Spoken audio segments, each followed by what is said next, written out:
This channel does not promote any violent, harmful, or illegal activities. All content provided by this channel is meant for an educational purpose only.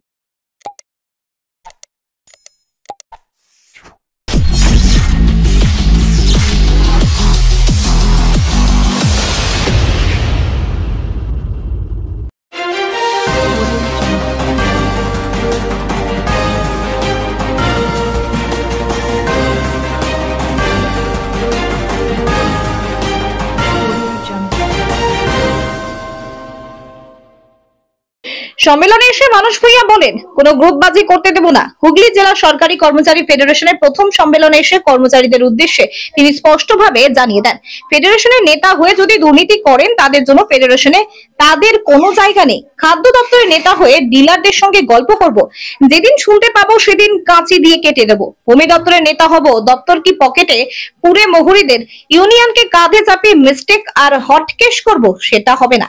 এদিন চুচুড়া রবীন্দ্র ভবনে কুল by mistake hot কেসের বিষয়টি পরিষ্কার করতে গিয়ে তিনি বলেন, আমার গ্রামের বাড়িতে বিএলআরও অফিসে চা খেতে খেতে পৌঁছে গেছিলাম। সেখানে মহুরিদের সঙ্গে কথা বলতে বলতে মিস্টেক হট কেসের বিষয়টি সামনে আসে। মহুরিরা তাকে জানান, মহুরিরা মাঝে মধ্যে ব্যক্তির নামের বানান ভুল করে দেন। উদাহরণ হিসেবে তিনি বলেন, যেমন আমার নামের বানান মানস রঞ্জন ভূঁইয়া, সেখানে ভুল করে টাইপ করে দেয় মানস কুমার ভূঁইয়া।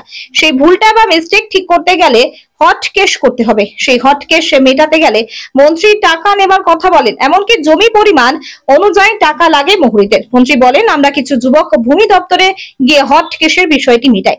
সেই সঙ্গে হুগলির কর্মচারীদের সাবধান করে দেন, ভূমি দপ্তরে এই ধরনের মিস কেস বা হট কেস হলে কাউকে ক্ষমা করবেন না তিনি।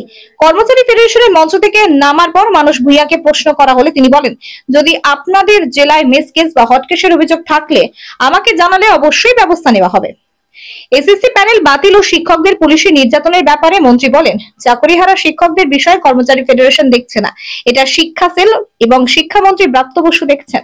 আমরা মুখ্যমন্ত্রীকে সামনে রেখে শিক্ষকদের আহ্বানে নেতাজি ইন্ডোর স্টেডিয়ামে বৈঠক করেছি। মুখ্যমন্ত্রী দ্ব্যর্থহীন ভাষায় বলেছেন, যোগ্য শিক্ষকরা চিন্তা করবেন না, আপনাদের জন্য সরকার আছে এবং 2 মাসের মধ্যে এর সমাধান সূত্র বার করব। ধৈর্য ধরে অপেক্ষা করতে বলেছিলেন মুখ্যমন্ত্রী। যোগ্যদের আগে প্রাধান্য দেওয়া হবে সে কথাও মন্ত্রী বলেন, কিন্তু তার ওপর কিছু বলার নেই। আর চাকরিহারা শিক্ষকদের ওপর লাঠিচার্জের বিষয় মানুষ রঞ্জন ভূঁইয়া বলেন, ইতিমধ্যে দুঃখ প্রকাশ করা হয়েছে।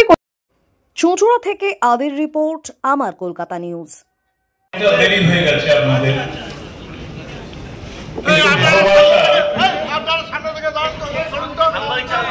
ভালোবাসা এবং শ্রদ্ধা সংগঠনের প্রতি আপনাদের এই সম্মেলনে উপস্থিত করেছে। অত্যন্ত গভীর মেন্টাল অ্যাটাচমেন্ট নিয়ে আপনারা এই সংগঠনে থাকতে চান। হলের সিট কম, তাই বাইরে অনেককে বসতে হয়েছে। আমি তাদের কাছে মার্জনা চেয়ে নিচ্ছি। এই জেলা ফেডারেশনের সম্মানীয় সভানেত্রী দীপ্তি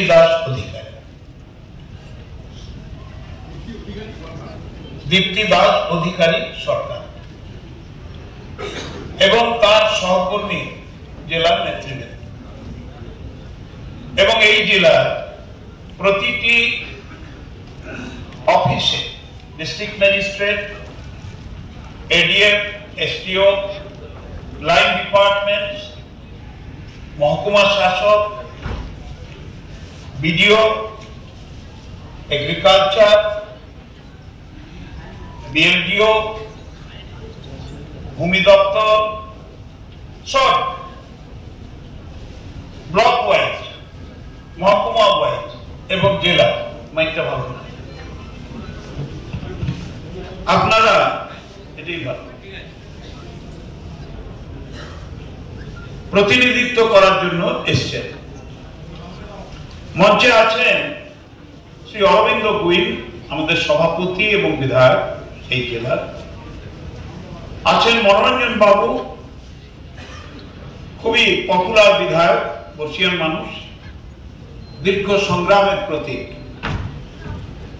আছেন প্রাক্তন বিধায়ক মানস মজুমদার, আছেন হাসিনা শবনম চেয়ারম্যান ডানকুনি, এবং সব নেতৃত্ব। আমি অনেকের নাম করতে পারছি না, মার্জনা চেয়ে নিচ্ছি। এবং আপনারা আমাকে ঠিক 2 বছর আগে আমি কৃতজ্ঞ প্রতিটি জেলা তৃণমূল কংগ্রেসের নেতৃত্বের কাছে, বিধায়কদের কাছে, সাংসদদের কাছে, শাখা সংগঠনের কাছে। They all helped us. আমি তাদের কৃতজ্ঞতা জানাচ্ছি।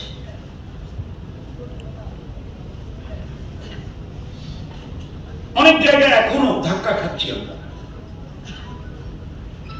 স্বাধীনতার পর মুখ্যমন্ত্রী আমাদের ফেডারেশন করার সুযোগ করে দিয়েছেন। এই প্রথম ফায়ার ব্রিগেড আমরা শাখা খুলে দিয়েছি, জেল কারেকশনাল ডিপার্টমেন্ট শাখা খুলে দিয়েছি, এক্সাইজ শাখা খুলে দিয়েছি, ডিজাস্টার ম্যানেজমেন্ট শাখা খুলে দিয়েছি। কিছু জায়গায় একটু আমরা ধাক্কা টাক্কা খাচ্ছি। ফুটবল খেলতে গেলেও তো পড়ে গিয়ে পা ভাঙে, হাত ভাঙে, নাক ফেটে যায়। আমার যেমন এই কপাল ফেটেছে, হাঁটু। আমি খুব ভালো ফুটবল খেলতাম স্কুল লাইফে। আমাদের স্কুল বসন্তপুর স্কুল মধ্যম গ্রামের কাছে 2 বার সেমিফাইনালে হেরেছে, 66-67। আমি লেফট সাইডে।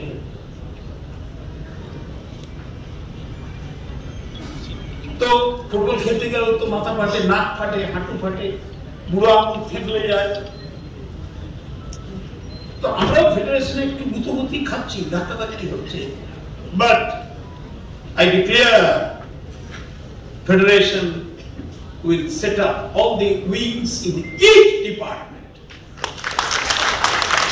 কারো কথা মানবো না, কোন গ্রুপবাজি দলবাজি করতে দেবো না। এটা খেয়াল রাখুন, খুব স্পষ্টভাবে বলে যাচ্ছি নেতাদের, কর্মীদের, ফেডারেশনের যারা কর্তা ব্যক্তি। আমাদের নেত্রী মমতা বন্দ্যোপাধ্যায়, আমাদের নেতা অভিষেক বন্দ্যোপাধ্যায়, বাস চোখ বন্ধ করুন, এই দুটো মুখ দেখুন, আর ফেডারেশনকে, নাথিং এলস।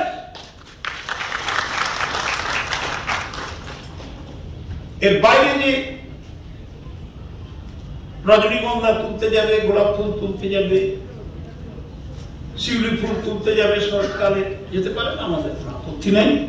কিন্তু আমাদের একটাই ফুল বাগান, যার নেত্রী মমতা বন্দ্যোপাধ্যায়, তার সেনাপতি অভিষেক বন্দ্যোপাধ্যায়। এই মান্যতা দিয়ে দরকার।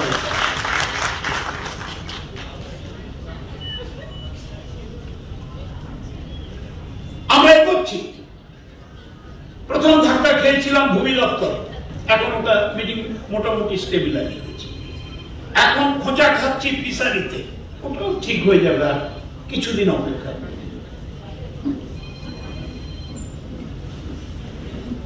ফেডারেশনের নেতা হয়ে যদি কোনো করাপশন করেন, he has no place in federation. This is declared policy. খাদ্য দপ্তরের ফেডারেশনের নেতা হব, আর ডিলারদের সঙ্গে গল্প করব, যেদিন শুনতে পাবো আর জানতে পারবো, তারপর দিন কাঁচি দিয়ে কেটে দেবো।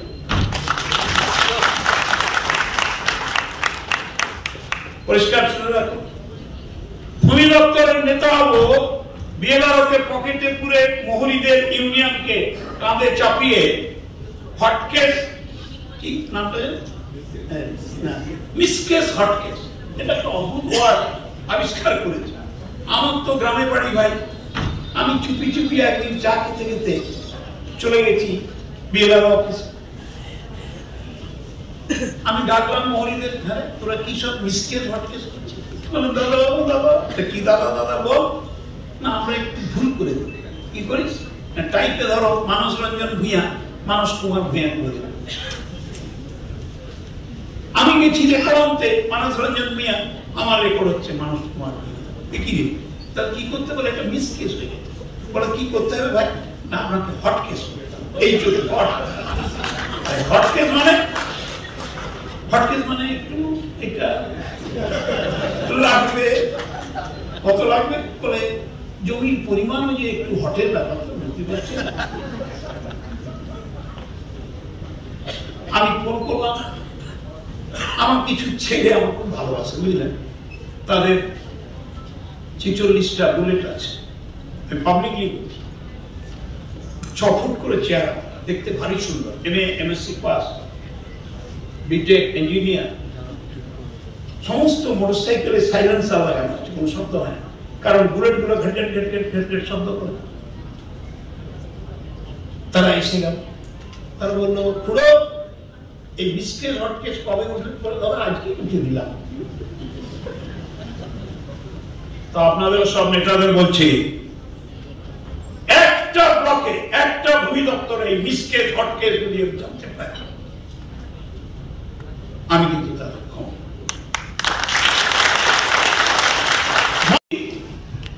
এই সংগঠনটি প্রতাপকে নিয়ে কাজ করার নির্দেশ দিয়েছিলেন।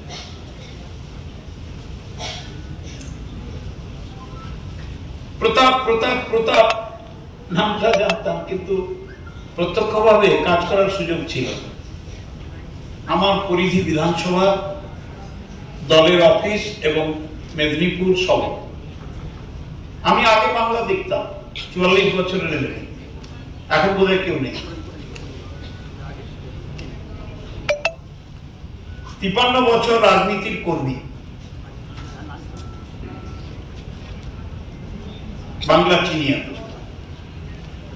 38,600 গ্রামের মধ্যে আমি 33,000 গ্রাম করেছি।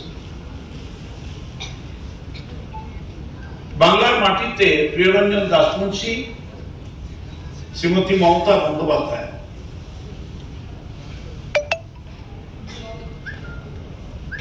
এবং আমি, আর কেউ এত গ্রাম করে। পরবর্তী পর্যায়ে সোমেন বাবু এবং সুব্রত বাবু।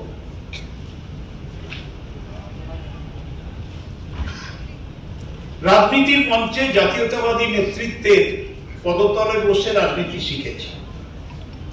আপনার জেলার নেতা ডক্টর গোপাল দাস নাথ, তিনি আমাকে পুত্রবৎ স্নেহ করতেন এবং 82 সালে তিনি আমাকে বিধানসভার নির্বাচনে প্রতিদ্বন্দ্বিতা করার জন্য পিজি হাসপাতাল থেকে রিজাইন করিয়ে সবকে পাঠিয়ে দিয়েছিলেন। 33,000 ভোটে হারা একটা বিধানসভা। আজকে আপনার জেলায় বসে গোপালদাকে প্রণাম জানিয়ে এই কথাটা বললাম।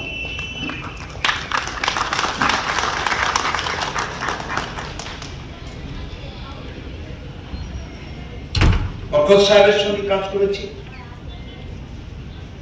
প্রিয়দার সঙ্গে কাজ করেছি, প্রণব বাবুর সঙ্গে দীর্ঘদিন কাজ করেছি।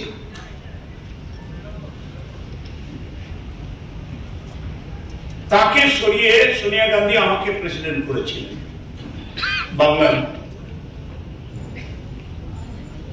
তারপরে ইতিহাস আপনাদের জানা।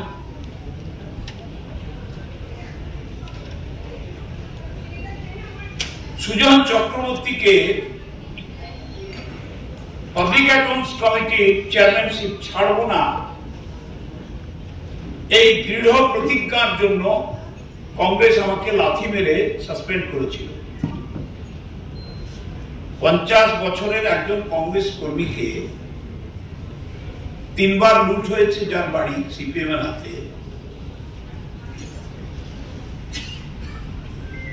আমার মায়ের মৃত্যুর দিন আমি তার মুখে জল দিতে পারিনি, সিপিএম বাড়ি ঘিরে রেখেছে। আমি দিল্লিতে, আমার মা মারা গেলেন হার্ট অ্যাটাকে 95 সাল। একইভাবে বাবা মারা গেছে সিপিএম এর অত্যাচার।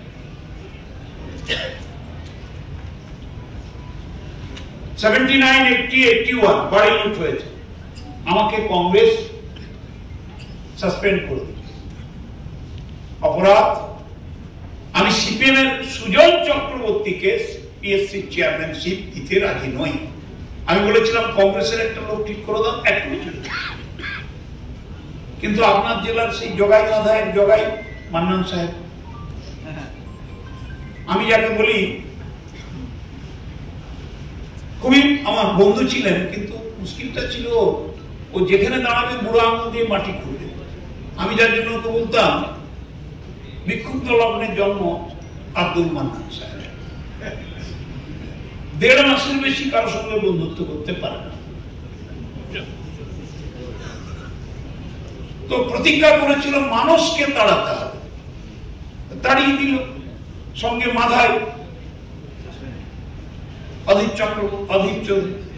আমি ওদের দুজনকে বলি জগাই মাথায়, কংগ্রেসটাকে তুলে কর্পূরের মতো পুড়িয়ে দিয়েছে।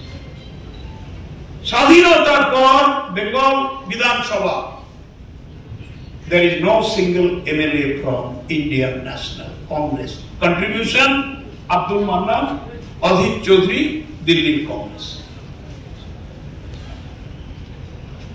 আর বেশি বলছি না, এবার ফেডারেশন আসে। প্রথম জমির খাজনা মকুব করে দিয়েছেন মমতা ব্যানার্জি, প্রথম মিউটেশন ফি তুলে দিয়েছে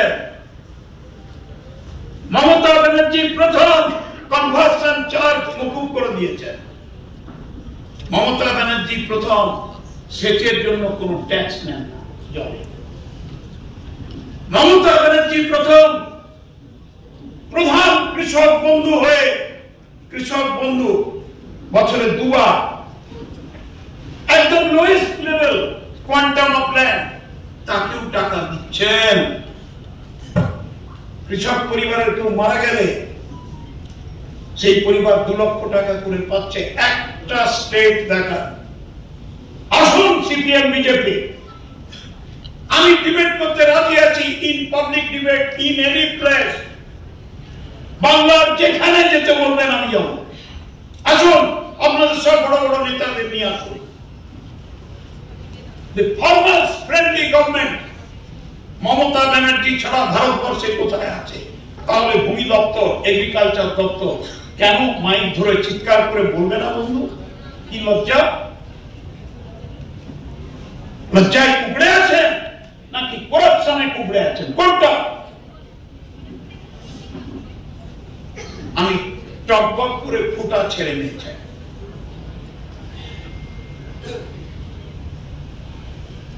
10টা ছেলে হোক, তারা যেন টকবক করে ফোটে। এই যে চিফ মিনিস্টারের কাজ, আমার ফেডারেশন দেখুন এদিক ওদিক করে ছেপে দিয়েছে। এটা হাজার হাজার ছাপর হুগলি জেলা, ব্লকে ব্লকে, মহকুমায়, ডিস্ট্রিক্টে, প্রত্যেকটি জায়গায় পৌঁছে দিন। আর এই জেলার প্রতি গ্রামে, প্রতি বাড়িতে দলমত নির্বিশেষে মানুষের কাছে ফেডারেশনের কর্মীরা 5টার পর বাড়ি ফিরে গিয়ে করুক। ভূমি দপ্তর কি করেছে বিলি করুন। অনেকে বলেন আমি 10টায় আসিব, 5টায় যাইব, এই ক ঘন্টা আমি ফেডারেশন করিব। না বন্ধু, না ভাই, না বউ, আপনি অফিসের ফেডারেশন, সরকারি নিয়ম অনুযায়ী কাজগুলো করবেন। আপনাদের জন্য আমরা বিধানসভায় একটা আইন পাস করেছি, রাইট টু সার্ভিস অ্যাক্ট। যে কর্মচারী নির্দিষ্ট সময়সীমার মধ্যে তার কাছে দেওয়া দায়িত্ব পালন করবেন না, তাকে শাস্তির মুখে পড়তে হবে। জানেনই একটা প্রতাপ কুমার, আপনি একটা সেন্ট্রাল সেমিনার করুন, প্রত্যেক জেলা থেকে বাবুদের ডেকে এনে একটু বুঝিয়ে দেবেন what is the right two service act. Federation করছি বলে আপনি পার পেয়ে যাবেন তা কিন্তু হবে না। আপনাকেও কিন্তু মানুষের জন্য কাজটা করতে হবে।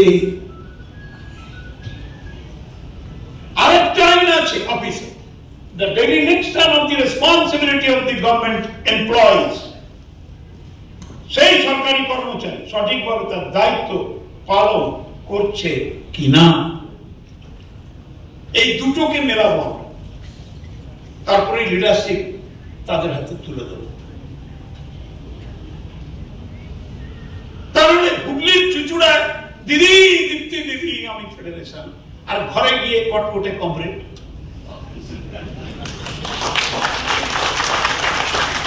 দীপ্তি আমি আপনার অনুগত সৈনিক, মমতা ব্যানার্জিকে দেখলে আমি হাউ হাউ করে কেঁদে ফেলি। বাড়িতে গিয়ে পদ্ম ফুলের চাষি। This should not be. ছাকনি দিয়ে ছেঁকে নেই। নির্বাচনটা আসছে 26 সালে, ডোন্ট ফরগেট। 2 লক্ষ কোটি টাকা দেয়নি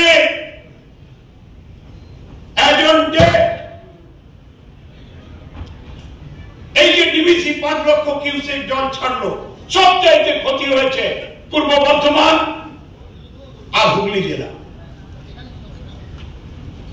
and upper part of Howrah। বলুন, একটা পয়সা দিয়েছে 16 সাল থেকে? আমি ইরিগেশন মিনিস্টার, একটা নয় পয়সা দেয়নি। বন্যা নিয়ন্ত্রণ, নদী বাঁধ মেরামত, নদীর মাটি খনন, এটাকে কি বলে? এটাকে বলে ফ্লাড মনিটরিং প্রোগ্রাম, FMP। 1 পয়সা 16 সাল থেকে দিল্লির বিজেপি সরকার দেয়নি। কি বলবেন? দেখুন, মুখ্যমন্ত্রীর দায়িত্ব দেওয়া কাজটি ভাই প্রতাপ নায়ক কনভেনারকে নিয়ে, তার স্টিয়ারিং কমিটির সদস্যদের নিয়ে এসেছিলাম হুগলি জেলার সম্মানীয় সভানেত্রী দীপ্তিকে সামনে রেখে এবং তার সহকর্মীদের, মাদার অর্গানাইজেশন, সহযোগী সংগঠনগুলির শুভেচ্ছা, আশীর্বাদ, মদত তারা আপ্রাণ করছেন। 34 বছরের যে পরাধীনতার শৃঙ্খল গণতন্ত্রকে হত্যা করে মানুষকে নিঃশেষ করেছিল এবং সরকারি কর্মচারীদের কণ্ঠরোধ করে রাখত, তার থেকে মুক্তির জন্য আমরা লাগাতার প্রতিনিয়ত বিডিও অফিস থেকে ডিএম অফিস, রাজ্য স্তরের অফিসগুলিতে সরকারি কর্মচারীদের সঙ্গে যোগাযোগ করে সম্মানীয় মুখ্যমন্ত্রী মমতা বন্দ্যোপাধ্যায়ের যে কর্মসূচিগুলি মানুষের জন্য, সেগুলি যাতে সঠিকভাবে রূপায়ণ হয়, সরকারি কর্মচারীরা যেন নিষ্ঠার সঙ্গে সেই কর্মসূচিগুলি রূপায়ণে যুক্ত থাকেন, সেই আবেদন রাখতে এসেছিলাম। আমি খুবই খুশি, আমরা খুব অল্প দিনের মধ্যেই আমরা পশ্চিমবঙ্গ রাজ্য সরকারি কর্মচারী ফেডারেশনের মঞ্চকে একটি গতিমান সংগঠনে পরিণত করার চেষ্টা চালিয়ে যাচ্ছি। এখনো পরিপূর্ণ হয়নি, এখনো চলছে। আমরা এই মুহূর্তে অ্যাজ অন ডেট 3 লক্ষ মেম্বারশিপ করেছি, আমরা আরো করছি। তার সঙ্গে সহযোগী যারা ধরুন কন্ট্রাকচুয়াল, যারা বিভিন্ন রকম টেম্পোরারি, পার্ট টাইম, এইসব অনেক সংগঠন আছে, তারাও আমাদের কাছে আসছেন, তাদের সঙ্গেও যোগাযোগ করে চলেছি। আমরা আগামী দিনে একটা স্বপ্ন দেখছি, মুখ্যমন্ত্রী যদি আমাদের অনুমতি দেন, তাহলে কেন্দ্রীয় সরকারের যে অফিসগুলি পশ্চিমবঙ্গে আছে, সেই অফিসগুলিতেও আমরা মুখ্যমন্ত্রীর অনুমতি নিয়ে আইনগত দিক খতিয়ে দেখে আমরা সেই সব জায়গাতেও আমাদের সদস্য সংগ্রহ করে ইউনিয়ন তৈরি করার চেষ্টা করব, ইনক্লুডিং ব্যাংকিং সেক্টর। কারণ পশ্চিমবঙ্গে ব্যাংকিং সেক্টর অত্যন্ত বাজেভাবে মানুষের কাছ থেকে সরে যাচ্ছে। আজকে বড় লোকদের হাতে, শিল্পপতিদের সামান্য কিছু সংখ্যক লোকের হাতে ভারতবর্ষে এই ব্যাংকগুলোর কন্ট্রোল চলে যাচ্ছে। যে ব্যাংক মানুষের জন্য জাতীয়করণ হয়েছিল, সেই ব্যাংক সংযুক্তিকরণ করে তাদেরকে সংকুচিত করছে, মানুষের অধিকারকে খর্ব করছে। এবং আপনারা দেখছেন লক্ষ লক্ষ কোটি টাকা খয়রাতি সাহায্য হিসাবে সেগুলো মঞ্জুর করে দিচ্ছে, আর বেশ কিছু শিল্পপতি পাবলিকের জমা টাকা লুট করে বাইরে পালিয়ে যাচ্ছে, মানুষের ক্ষতি হচ্ছে। একটা জিনিস লক্ষ্য করবেন, আজকে বিভিন্ন রাজ্যে ক্রেডিট ডিপোজিট রেশিও অনেক বেশি, জমা টাকা দাদন দেওয়া টাকা আনুপাতিক হার। বেঙ্গলে দেখবেন সেটা মাত্র 65%। কেন হবে? আমার বাংলার লোক তো টাকা জমা রেখেছে, তাহলে কৃষক লোন পাবে না কেন? বেকার ছেলেরা লোন পাবে না কেন? ক্ষুদ্র কুটির শিল্প লোন পাবে না কেন? পড়ার জন্য কেন খচখচ করবে ব্যাংকে গেলে? আমরা ক্রেডিট কার্ড করে দিয়েছেন মুখ্যমন্ত্রী, দেখবেন ছেলেটি দাঁড়িয়ে আছে, ম্যানেজার বলছে হবে না, এখন পরে আসুন। এই কি কথা? আরে আমাদেরই টাকা তো জমা আছে, বাংলার টাকা, তুমি দেবে না কেন? হে, নিয়ম আছে। তো এই ব্যাপারগুলো আমরা ভাবছি যে মুখ্যমন্ত্রী যদি অনুমতি দেন, আমরা সেন্ট্রাল গভর্নমেন্টের সেক্টরে অফিসগুলোতেও এবং ব্যাংকিং সেক্টরেও আমরা ইউনিয়ন করার কথা ভাববো, যদি তিনি অনুমতি দেন। তা না হলে আমরা যেমন সরকারি স্তরে আমরা রাজ্য স্তরে আছি তাই কাজ করব। আমাদের মূল লক্ষ্য কোনো রাজনীতি করা না, আমাদের মূল লক্ষ্য বাংলার মাটিতে।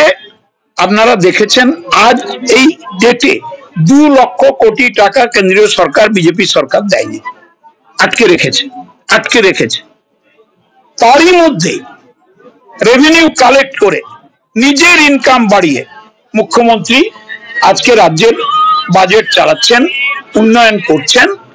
অনেক কষ্টে আমরা রাজ্যবাসীকে সেবা দিচ্ছি। এই বিষয়টি সরকারি কর্মচারীরা সবচাইতে বেশি অনুধাবন করেন। আমরা তাদের কাছে আবেদন করেছি যে অর্থ বরাদ্দ হচ্ছে বিভিন্ন বিভাগে, সেই অর্থ যাতে মানুষের কল্যাণে খরচ হয়। দেখবেন ইতিহাস তৈরি করেছেন মুখ্যমন্ত্রী দুয়ারে সরকার। ভাবা যায় ভারতবর্ষ, পৃথিবীর কোন দেশ এই চিন্তা আনতে পেরেছে? কন্যাশ্রী, পৃথিবী তাকে আজকে স্বাগত জানাচ্ছে। স্বাস্থ্যসাথী কার্ড, বিনা পয়সায় রেশন, অল দিস প্যারামিটার্স যেগুলো আমরা সার্ভিস সেক্টরে দিচ্ছি, প্রায় 92-93টা কর্মসূচি।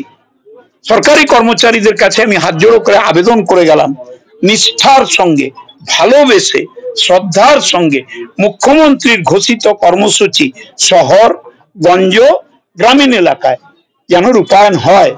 প্রশাসনের পাশে দাঁড়িয়ে এটা দেখবেন।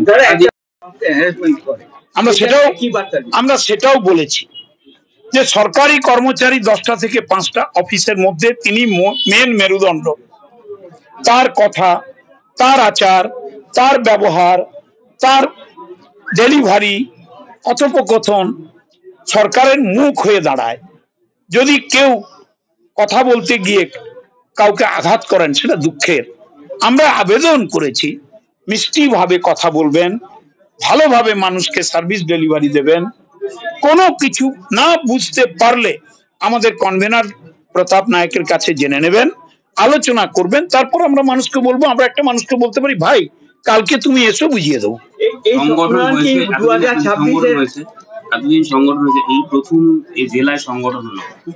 সংগঠন হয়েছে, সম্মেলন হলো এই প্রথম।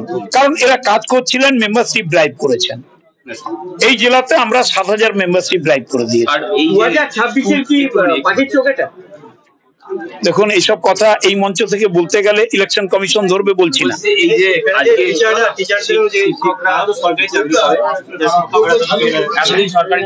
শিক্ষকদের বিষয়টা ফেডারেশন দেখছে না, এটা শিক্ষা সেল এবং আমাদের শিক্ষামন্ত্রী ব্রাত্যবাবু দেখছেন, প্রশাসনের সর্বোচ্চ নেতৃত্ব দেখছেন।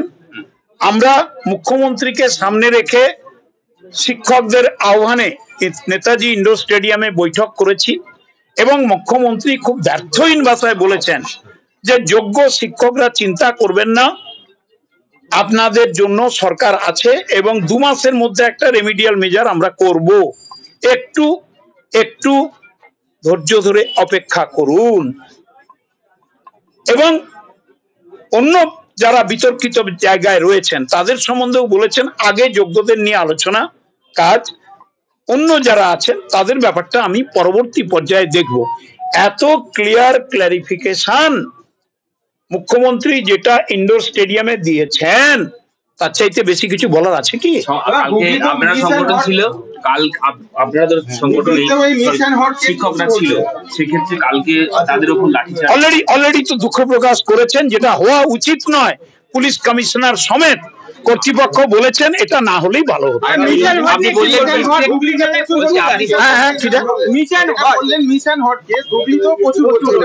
আপনারা আমাদের পাঠান, আমরা অ্যাকশন নেব।